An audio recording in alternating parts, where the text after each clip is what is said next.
a uma purificação, a uma vida íntegra de um santo, de um justo. Isso vai depender de cada um, ser um santo ou ser um justo. Então, aqueles que pregam a palavra, ensinam a palavra de Deus, esses precisam realmente andar com Jesus, estar aonde Ele está. Não pode criar um distanciamento, senão vão ensinar o erro, como estão ensinando, muitos estão ensinando o erro em nome de Cristo. Sacerdotes, pastores, pregadores, ensinando o erro em nome de Cristo. Por quê? Porque não renunciaram tudo, não deixaram tudo. Não estão levando a cruz todos os dias. Você está entendendo? São pessoas ruins? Não são. Mas você precisa estar na posição onde Deus escolheu, onde Deus colocou você. Muitos se colocaram numa posição onde não deveriam estar, por isso estão ensinando o erro. Então há tanta perturbação, confusão, divisão por causa da interpretação da palavra de Deus. Por causa da interpretação, o povo se dividiu e cada um interpreta, ensina conforme pensa. Que essa é a verdade, entendeu? Por exemplo, eu vou dar um exemplo da cruz. Tem gente que diz que a cruz, e ensina isso, é um sinal de maldição, é um sinal negativo. Não podemos ter cruz, nem em casa, nem no pescoço, não podemos ter esse sinal, porque era um sinal de maldição. Todo aquele que era pendurado no madeiro, crucificado ou morto no madeiro, ele era uma maldição de Deus. Lá no Antigo Testamento está escrito. Está escrito? Sim, está escrito. Pessoas que eram crucificadas, que eram penduradas numa estaca, era um sinal de maldição, eram comidos pelas aves do céu. Era uma morte horrível, verdade? Era um sinal de maldição. Então, quem ensina que não deve ter crucifixo no pescoço, na parede, está errado. Está errado. Mas, ao mesmo tempo, está certo. Depende do ponto de vista pelo qual você está ensinando. Ou ter ou não ter uma cruz. Por exemplo, se você não tem uma cruz, ou não aprova uma cruz, mas você leva essa cruz espiritual dentro de você, essa cruz de Cristo, como ele disse, tome a sua cruz todos os dias e siga-me. Ninguém vai fazer uma cruz de madeira e levar nas costas todos os dias. É uma cruz que você deve levar consigo mesmo. São as dificuldades que vão existir, os contratempos que vão existir na caminhada. As dificuldades vêm e tem que ser difícil. Não pode ser tudo fácil. Tudo que é fácil não é bom. Você está entendendo? Pedras e barro você tem de monte, é fácil de achar. Agora, diamante, pedras preciosas, hoje é mais difícil de achar.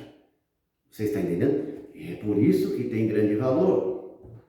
Então, o cristão, ele tem grande valor. Muito valor quando ele é pedra preciosa, ouro, diamante.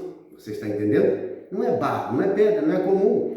Por quê? Porque essas coisas é fácil de achar. Então, tudo que é muito fácil não tem valor, ou tem pouco valor. Mas o que é mais difícil, isso tem mais valor. Você está entendendo?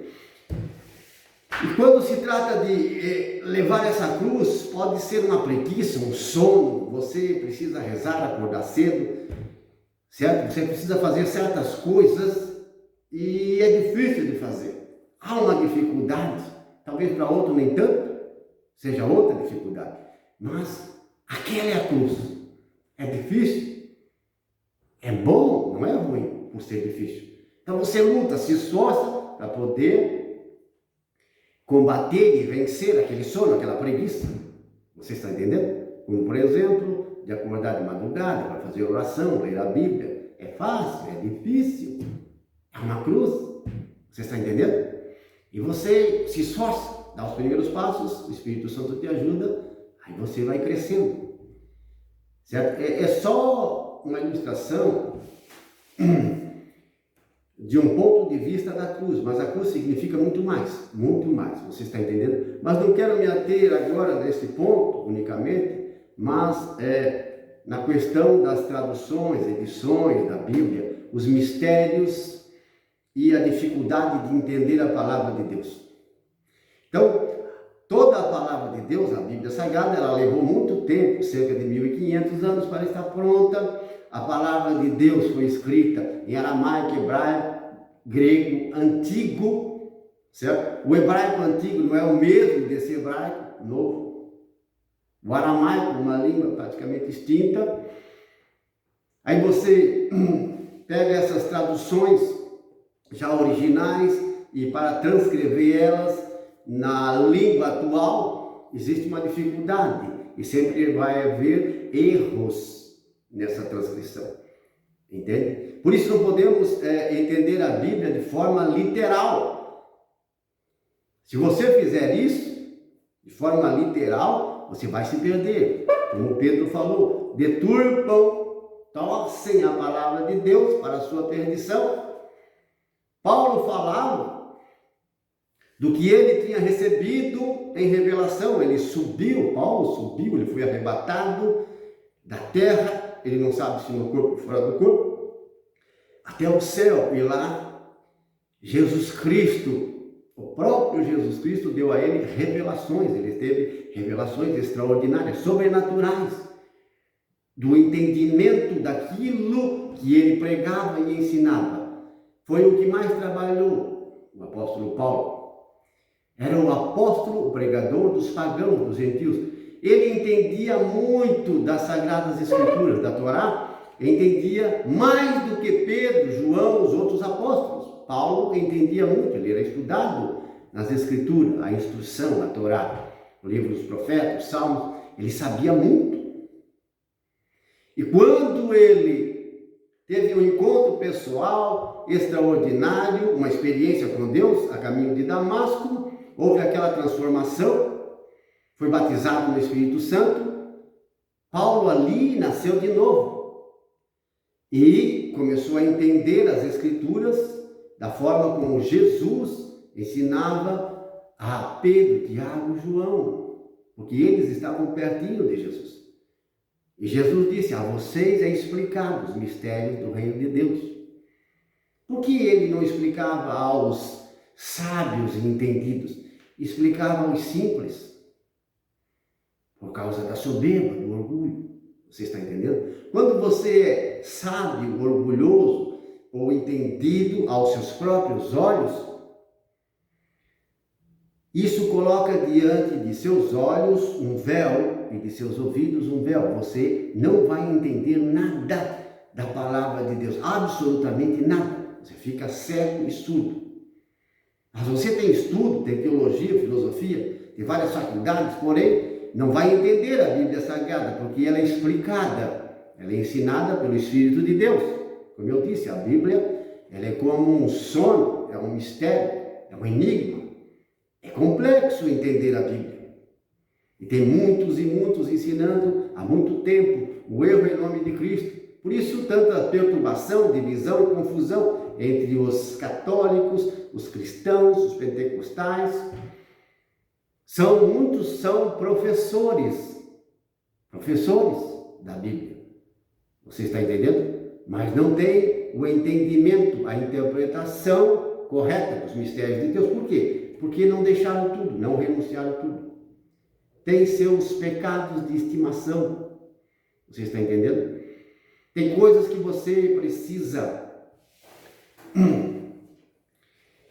colocar em prática em primeiro lugar.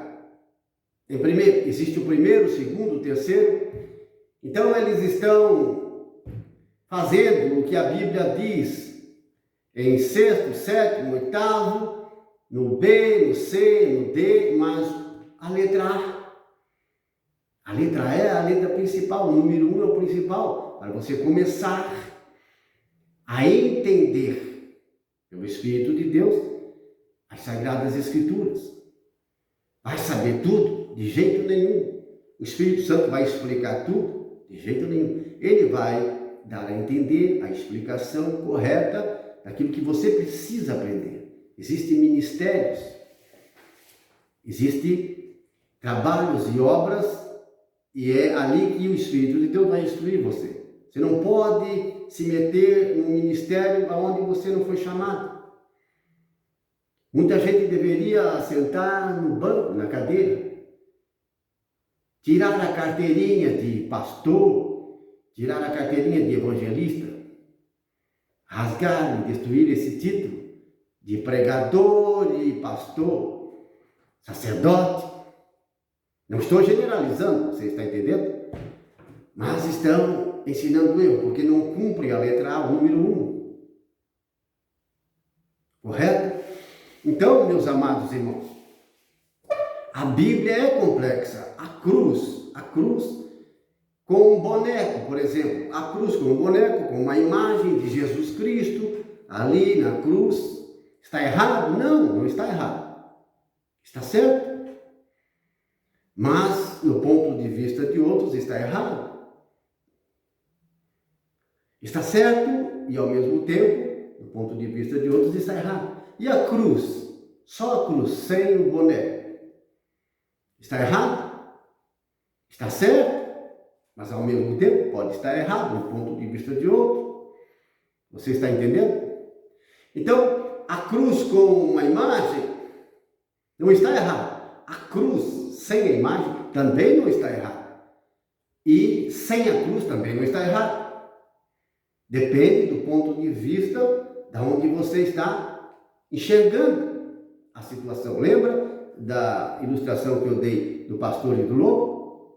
Todo mundo vai pensar que o lobo é mau, mas depende do ponto de vista. O pastor pode ser muito mais mau do que o lobo. Se a ovelha pudesse pensar, ela ia dizer, é verdade. Eu preferia ser alimentada, isto é, destruída na boca de um lobo, do que ser degolada por um pastor que é fingido.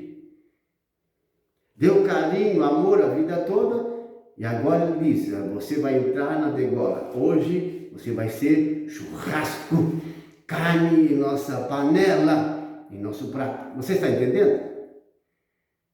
E Jesus, ele não disse, eu sou o bom pastor?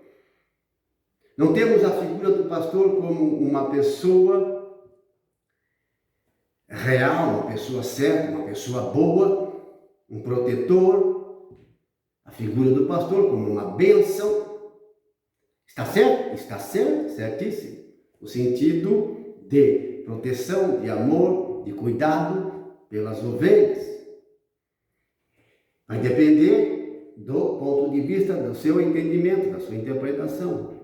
Então, uma cruz com um boneco, com uma imagem, ela está correta, porque é uma imagem, isto é uma linguagem não escrita, mas simbólica. Você está entendendo? Você não reverencia, adora e glorifica esta imagem na cruz, este crucifixo, como um Deus, seu Deus, na terra. É claro que não. É uma linguagem não escrita, mas simbólica, é um ícone, você está entendendo? Ali, na sua memória, você tem uma linguagem escrita, olhando para aquela imagem. Correto? E uma cruz sem imagem. Está correto? Está também. Existe uma mensagem. E ela diz, nosso Jesus está vivo. Nosso Jesus está no céu. Ele não está mais na cruz. Essa mensagem está corretíssima também. Mas tem um boneco. A cruz dele tem uma imagem. Isso está errado. Não está errado. Você está entendendo? Porque eles não adoram aquele boneco, aquela imagem. Você está entendendo? Está dando uma representação que Jesus foi crucificado. Essa é a mensagem. Jesus foi crucificado. Foi mais ou menos assim que ele foi crucificado. Jesus foi crucificado, mas ressuscitou. Você está entendendo? É claro que ele não está ali. Está à direita de Deus, e todos sabem disso. Todo que tem uma cruz com uma imagem sabe muito bem disso.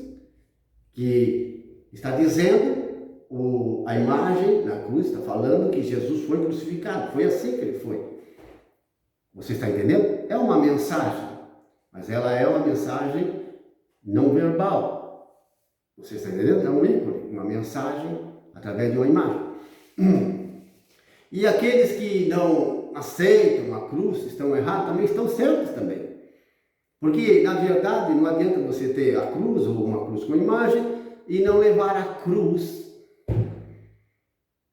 todos os dias, que é uma forma espiritual de expressar. Você está entendendo? Não é uma cruz que você tem para se proteger do mal. Você leva essa cruz e você está protegido pelo nome, pelo sangue de Jesus e está levando a cruz. Muita gente tem as imagens, mas não está levando a cruz. Muita gente não tem as imagens, mas está levando a cruz. Quem está certo? Mas existe o contrário. Tem pessoas que não têm a imagem da cruz e também não levam a cruz. E tem pessoas que têm a imagem da cruz, com o ícone, com a imagem pregada na cruz, um boneco, e levam a cruz também. Eles levam. Tem outros que não levam a cruz. Abandonaram já há muito tempo. E aqueles que têm a cruz sem a imagem, mesma coisa. Uns estão levando a cruz espiritualmente, estão fazendo o que Jesus ordenou para segui-lo, ser um verdadeiro discípulo, um apóstolo, um verdadeiro pregador. Mas outros não estão levando. Tem a imagem da cruz, mas não levam ela espiritualmente, falando todos os dias. Vocês estão entendendo? Então é complexo, sim, mas o que há muita confusão, muita perturbação e divisão. Por quê? Falta a humildade. Essa é a verdade. Falta a humildade, meu amado irmão. Sim, Deus revela os seus mistérios aos humildes, mas ao soberbo ele não dá o entendimento. Ele resiste, como Pedro, na primeira carta, capítulo 5, ele pregou: Deus resiste aos soberbos, mas dá sua graça aos humildes. Você entendeu por que ele não revela aos sábios e entendidos e revela aos pequeninos? Esses pequeninos são os humildes. Se você for humilde, você vai entender sempre mais os Escrituras Sagradas. O Espírito Santo, que habita em nós, ele nos ajuda a entender. Ele fala ao nosso espírito, ele nos faz compreender. Você está entendendo? Então o Espírito nos ajuda a entender a Bíblia Sagrada. Algo que foi escrito há muitos anos, muitos séculos atrás, numa língua difícil. Hoje, o Espírito Santo nos dá esse entendimento. Mas se o pregador, ele não tem o Espírito Santo nele, vai errar e vai ser condenado por isso. Vai deturpar, vai torcer a palavra de Deus, vai cometer erros gravíssimos, como muitos estão cometendo. Olha o que Pedro diz: cujo espírito, os sentidos de gente ignorante e de poucos fortalecidos deturpam para a sua própria ruína. Você está entendendo? Olha o perigo, meus amados irmãos e irmãs, o perigo de ensinar o erro em nome de Jesus Cristo, em nome de Deus. A humildade é a excelência de todas as virtudes. É a excelência de todas as virtudes. A humildade gera união, harmonia, paz, felicidade, diálogo. A ouvir a experiência dos outros, a humildade. O orgulho gera briga, divisão, ódio, contenda, barulho, confusão, desunião. E o orgulho tem seu pai, o diabo, ele que semeia a soberba. Por isso existe uma escala, certo? De ruindade e uma escala de bondade, uma escala, correto? E a fé, as virtudes, a bondade e o mal, existe nível, escala, nível. Pode esquentar ou esfriar, aumentar ou diminuir, crescer ou diminuir. Você está entendendo? Por isso, o ponto de vista de como você está entendendo, interpretando um texto da Bíblia, isso é muito importante. Respeitar e ter a humildade de ouvir o ponto de vista dos outros. Você está entendendo? Tem muitas partes fáceis de entender na Bíblia, mas tem muitas partes difíceis de entender. Vou citar alguns exemplos simples e básicos. Por exemplo, quando os anjos tiraram Ló de Sodoma, quando eles tiraram Ló de Sodoma, Ló e a esposa dele e as duas filhas, os anjos, trouxeram eles para fora da cidade. Eles disseram: não olhem para trás. Não olhem para trás. Mas diz a Bíblia, a Sagrada Escritura, que a mulher de Ló olhou para trás. Olhar para trás, ela não fez esse gesto. Olhar para trás na Bíblia significa que ela esqueceu algo importante lá. Como ele saiu às pressas, ela esqueceu algo muito importante.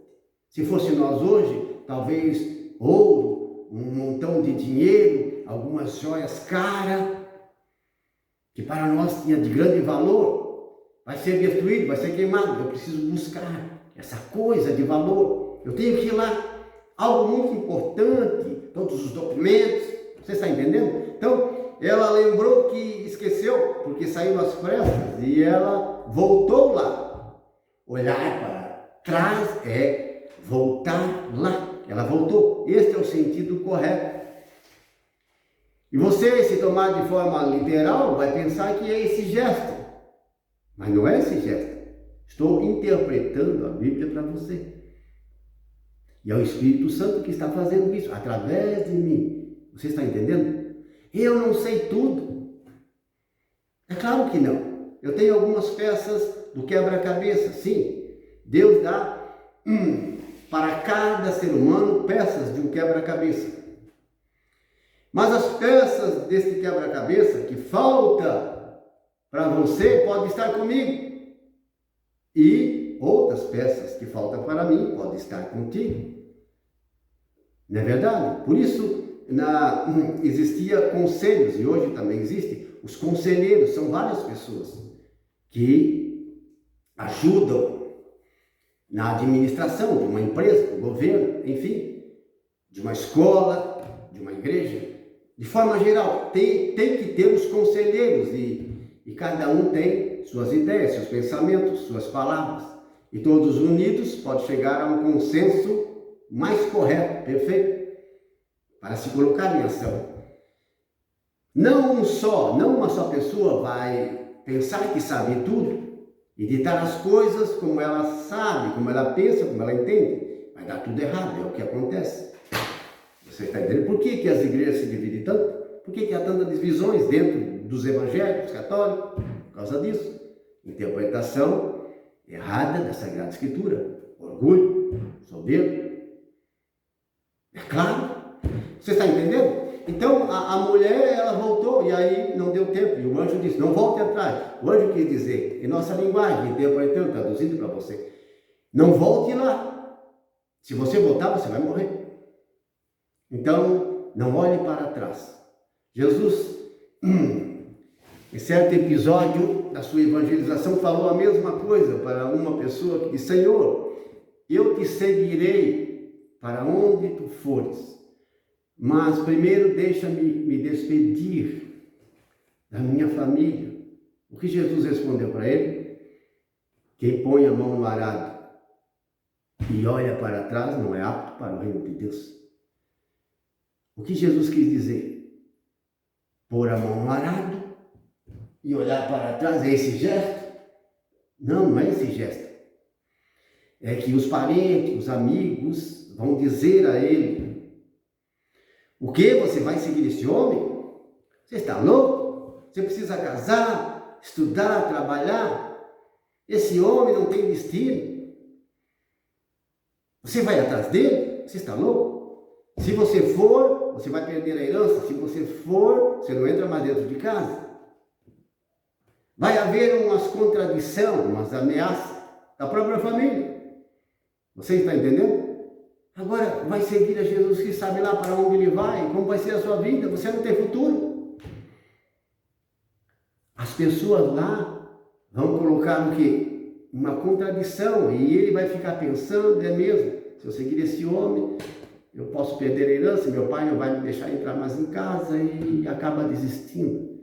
E ele desistiu, e não foi, porque conseguiu fazer a cabeça dele, e ele não foi. Por isso Jesus disse, quem pega a mão no arado e olha para trás, não é para o reino de Deus. Ele está falando nesse sentido de desistir. Vai voltar lá. Entendeu? Não é olhar para trás no gesto, ele vai voltar lá e vai desistir. Porque haverá essa contradição na família, nos amigos, nos parentes. Entendeu? Tem que ter uma decisão firme. Né? Não, você pode voltar, mas pega as suas coisas e vem. E vai ser fácil? Não vai ser. É uma atitude de fé e de confiança. Então veja a diferença e a interpretação que estou revelando para você. Esta é a verdadeira interpretação desta passagem. Você está entendendo? Eu não sei tudo sobre a Bíblia. Eu só falo o que Deus me inspira e mostra no que devo falar. Não vou falar coisas da minha cabeça, do que eu penso.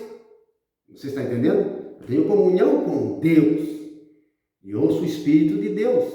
Eu não posso falar o que Ele não disse, o que Ele não ensinou. Mas muitos estão falando e aí mora o erro. São professores e Deus não quer professores. Deus quer um povo de pregadores. Deus quer pregadores que apresentem Deus, mostrem Deus vivo, abram o céu para que o Senhor Jesus Cristo venha agir, expulsar os demônios, curar os doentes, levantar os mortos, limpar os leprosos e converter os pecadores. É isso que a igreja precisa, é isso que o povo precisa, que o mundo precisa, que o céu se abra e nós possamos não falar e não ensinar só de Jesus e de Deus e da Bíblia, mas abrir o céu e apresentar o Filho de Deus, vivo no meio de nós. Os apóstolos, os discípulos pregavam e o Senhor operava as maravilhas, curava os doentes, confirmando a palavra da pregação. Não, é isso que vocês estão ouvindo, esta é a verdade. Estão aí os sinais, Deus está confirmando.